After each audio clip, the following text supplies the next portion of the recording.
क्या चाहिए? सप्ताह, और क्या? सुरक्षा कर। देखिए इस माह बिक्री नहीं हुई है, कुछ दिन बाद दे दूंगा। 3 माह से तुम यही कह रहे हो। चलो 100 मुद्राएं निकालो। 100 मुद्रा? लेकिन 3 माह का तो 30 मुद्रा होता है ना, तो 100 किस बात का?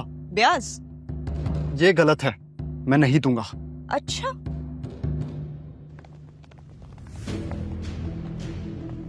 छोड़िए मुझे, छोड़ो मुझे।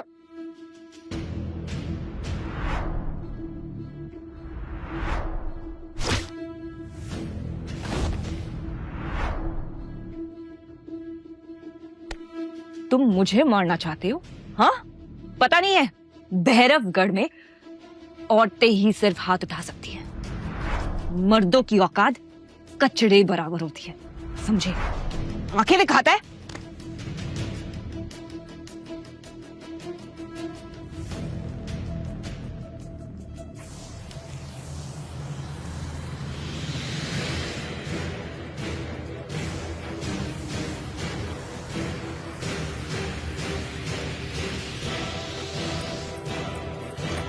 इसे माफ कर दीजिए, आपको जो चाहिए वो हम देंगे। चलो, कोई तो इसके घर में समझदार है। 200 मुद्रा निकालो। 200 मुद्रा? तुमने तो 100 मुद्रा कहा था ना। मेरा समय बर्बाद करने के लिए अब मुझे 200 मुद्राएं चाहिए। ये नाइंसाफी है। तुम इतनी अहंकारी और क्रूर कैसे हो सकती हो? हाँ, इस रुद्र का दिमाग खराब हो गया क्या? जानता नहीं ये सेनापति ज्वाला है, सर्व सेनापति तारा की रिश्तेदार। अगर रुद्र चुप नहीं हुआ तो ये तो इसे जान से मार देंगी। आपको 200 मुद्रा हम देने के लिए तैयार है। माँ आप क्या कह रही हैं? तो चुप कर। लेकिन क्या हमें थोड़ा समय मिल सकता है? बिल्कुल। हाँ हाँ, क्यों नहीं, लेकिन इसके लिए इसको मेरे पैरों के नीचे से रेंग के जाना पड़ेगा। रुद्र 21 साल का हो गया है, ये साल बहुत महत्वपूर्ण है। मैं इस झगड़े को और बढ़ाने नहीं दे सकती। रुद्र लड़ाई नहीं कर सकता। अब जो कहेगी वो हम करने के लिए तैयार हैं।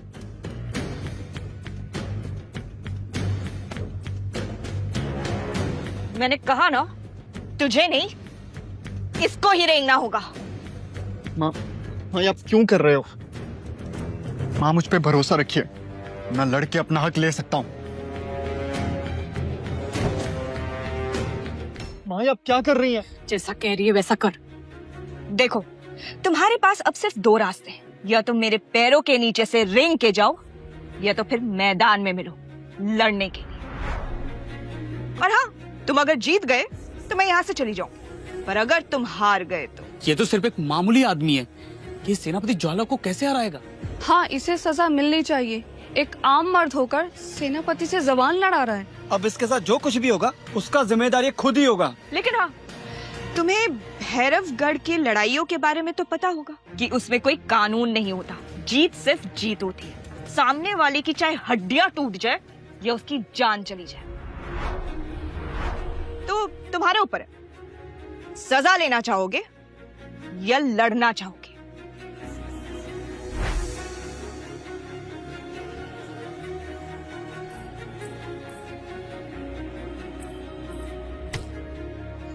तूने मुझे वादा किया था।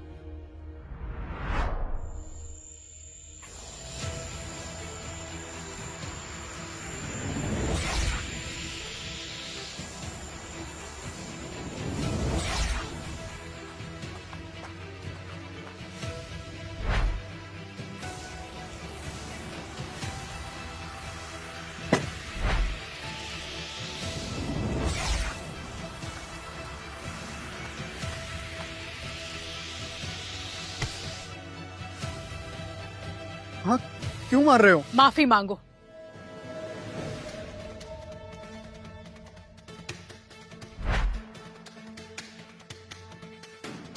क्या कर रहा था तू? तुझे पता है ना, भैरवगढ़ में कोई भी मर्द अपनी साधक शक्ति का प्रयोग नहीं कर सकता है। ये कितना खतरनाक है, तुझे पता है ना? हाँ, ऐसा कोई काम नहीं है जो औरत कर सकती है वो मर्द नहीं कर सकता। हमें सिर्फ मौके की आवश्यकता है। मैं चाहूं तो महारानी के पास जाकर अपनी सारी शक्तियां पेश करूं और उनसे कहूं कि मर्द और औरत में बराबर का हकदार है। ऐसा कुछ भी नहीं करेगा तू। अगर तूने तेरी शक्ति का प्रदर्शन किसी के सामने किया तो मेरा मरा मुंह देखेगा, याद रखना ये बात। मैं रेंगने के लिए तैयार हूँ। सही रास्ता चुना है तुमने, वरना मैं तुम्हारी ऐसी हालत करती कि रोते बिलखते अपनी माँ की गोदी में जाके छुप जाते।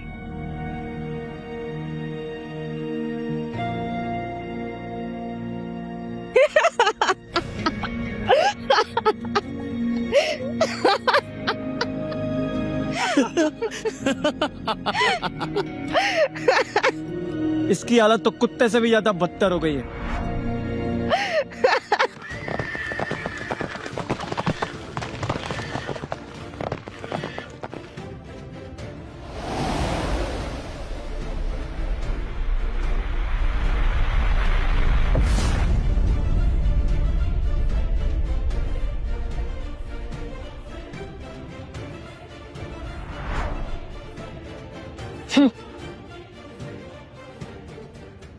ये तो सेनापति तारा है कि शक्ति का कोई तोड़ नहीं है। इस पूरे राज्य में महायोद्धा नारायणी और महापुरोहिता काल दृष्टि के बाद इनका सबसे सर्वश्रेष्ठ साधिका है। आज तो रुद्रा की खैर नहीं। क्या हो रहा है ये? हुआ ये सप्ताह देने के लिए मना कर रहा था, तो इसको सबक सिखा रही थी।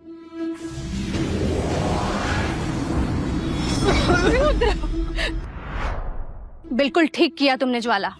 बागी होना एक बीमारी है जो पलक झपकते फैलती है। इस सांप के सर उठाने से पहले इसे कुचल देना चाहिए।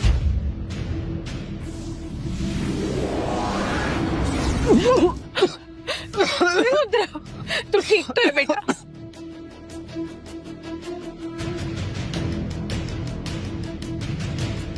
अगर मैंने आज आपको हरा दिया तो क्या आप हमें जाने देंगी? इसका दिमाग खराब हो गया है क्या? मर्द होकर औरत से जबान लड़ाने की हिम्मत कर रहा है। ठीक है, अगर तुमने मुझे यहाँ हरा दिया तो तुम्हारा सारा कर माफ, और अगर नहीं हरा पाए ना तो जिंदगी भर मेरा कुत्ता बनकर रहना पड़ेगा, जिसे मैं जैसा चाहूँ वैसा रखूंगी। बोलो, मंजूर है?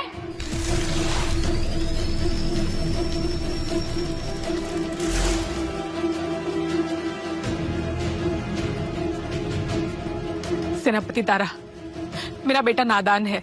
उसे सिर पे चोट लगी थी, तब से वो बिना सोचे समझे कुछ भी बोलता है। इसे माफ कर दीजिए। माँ, अगर बेवकूफ है तो घर पर रखो। इसने मुझे ललकारा है, अब इसे सबक तो मिलेगा ही। इसे भी तो पता चले जिस समाज में रह रहे वहाँ मर्दों की कोई औकात नहीं। इसे हराने के लिए मुझे कोई हथियार की जरूरत नहीं। मैं ये नहीं होने दे सकती। महारानी को वादा किया था, किसी को पता नहीं चल सकता कि रुद्र एक साधक है। सेनापति तारा, मेरे बेटे को कुछ मत कीजिए। आप मुझे मार डालिए, लेकिन इसे छोड़ दीजिए। ए बुढ़िया, तू बार बार बीच में क्यों आती है? हाँ, सबसे पहले तो तुझे सबक सिखाना पड़ेगा।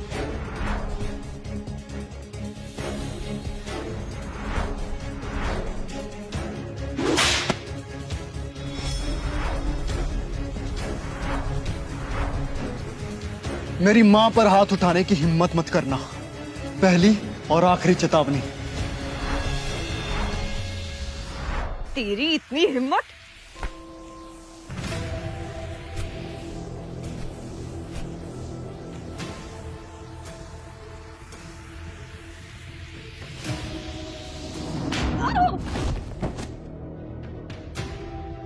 ओह, तो तुम में ताकत भी है। चलो देखते हैं।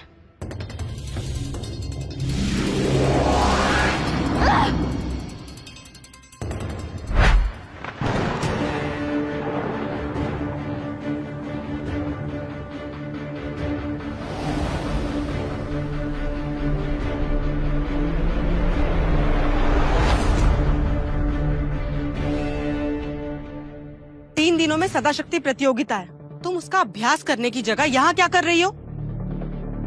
महासाधिका नारायणी की जय हो। जय हो। विश्व की सबसे ताकतवर साधिका, जिनको 15 सालों में कोई नहीं हरा पाया है। तो ये है महासाधिका नारायणी। दिखने में भी ताकतवर लग रही है। सेनापति तारा, तुम तो जानती हो ना कि सदाशक्ति प्रतियोगिता कितनी महत्वपूर्ण है। और वैसे भी महापुरोहिता ने कहा है कि सिद्धापुर की राजकुमारी माया तीसरे स्तर की साधिका है, और कहा जाता है कि उसके अंदर राक्षस की शक्ति और लोमड़ी की बुद्धि है। उसे हराना भैरवगढ़ के लिए इतना आसान नहीं होगा, परंतु फिर भी अभ्यास करना छोड़कर तुम यहाँ अपना समय बर्बाद कर रही हो। माफ कर दीजिएगा, आगे से ये गलती नहीं होगी। होनी भी नहीं चाहिए। अगर प्रतियोगिता में कुछ भी गलत हुआ तो वो भैरवगढ़ के अंत की शुरुआत होगी।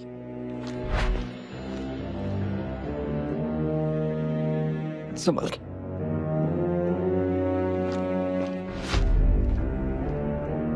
अभी इन्हें जाने दो, लेकिन घबराओ मत। मुझसे उलझने वालों को मैं कभी माफी नहीं देती। इसकी तो मैं ऐसी हालत करूंगी कि ये मरने के लिए भीख मांगेगा।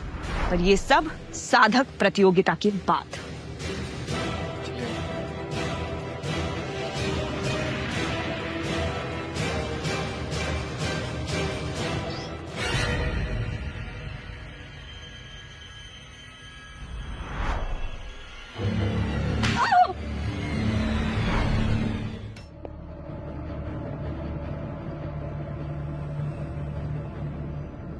सदा शक्ति प्रतियोगिता 2 दिनों में है, क्या आपको विश्वास है हमारी जीत होगी? राजकुमारी माया एक बर्बर राज्य की बागी बेटी से अधिक कुछ नहीं है और हमें उनका कोई भय नहीं है। अपने दुश्मन को कमजोर मत समझो। राजकुमारी माया बागी है, लेकिन है खतरनाक। वो साक्षात राक्षस भैरव का अवतार है। उससे जीतना इतना आसान नहीं। मैंने तो सुना है वो 10 कोस दूर से भी आक्रमण कर सकती है। हमारे सैनिक उसे छू भी नहीं पाएंगे और उसके करीब आने से पहले ही हमारे सैनिकों के टुकड़े मिलेंगे हमें जमीन पर। और उसका तीर कमान कोई आम इंसान उठा भी नहीं सकता। माँ, अगर आप आज्ञा दें तो राजकुमारी माया से मैं लड़ना चाहती हूँ। भैरवगढ़ के लिए मैं जान भी देने के लिए तैयार हूँ। बिल्कुल नहीं।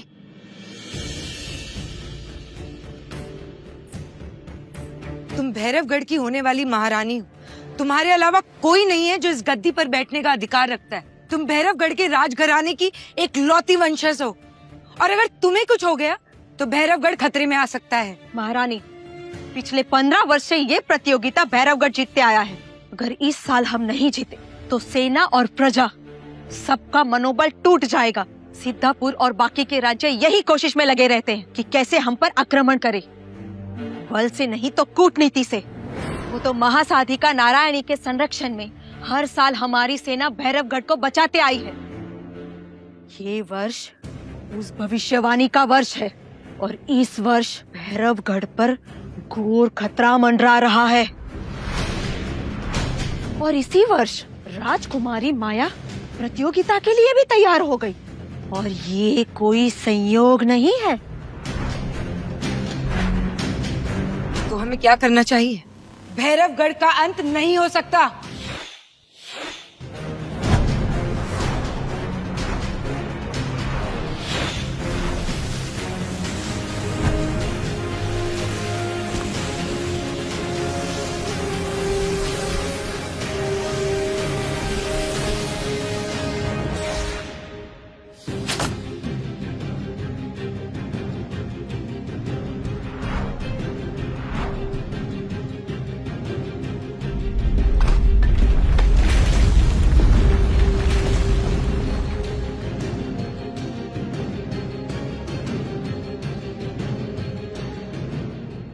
ये तो सिद्धपुर की राजकुमारी माया है। इनके शामिल होने से ये प्रतियोगिता सच में खतरनाक हो जाएगी।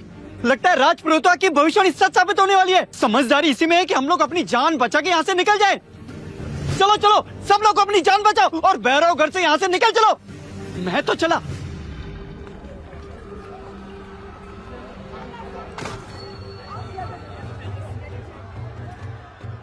इस बार सदा शक्ति प्रतियोगिता में तुम भैरवगढ़ वालों की वो हालत करोगे कि पीने को पानी भी नसीब नहीं होगा। और तुम्हारी वो महासाधिका नारायणी, उसको अपने पिता को भेंट में दूंगी। मेरे पिता के दरबार में तुम्हारी वो नारायणी नचनिया बनके नाचेगी।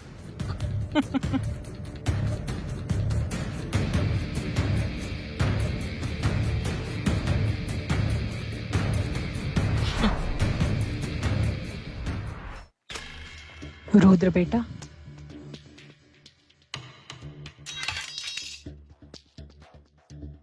रुद्र आ गया बेटा, तू चल जल्दी से अपना सामान बांध। सामान? क्यों? तुझे पता नहीं है क्या, सीतापुर की राजकुमारी बहुत ही खूंखार है। भैरवगढ़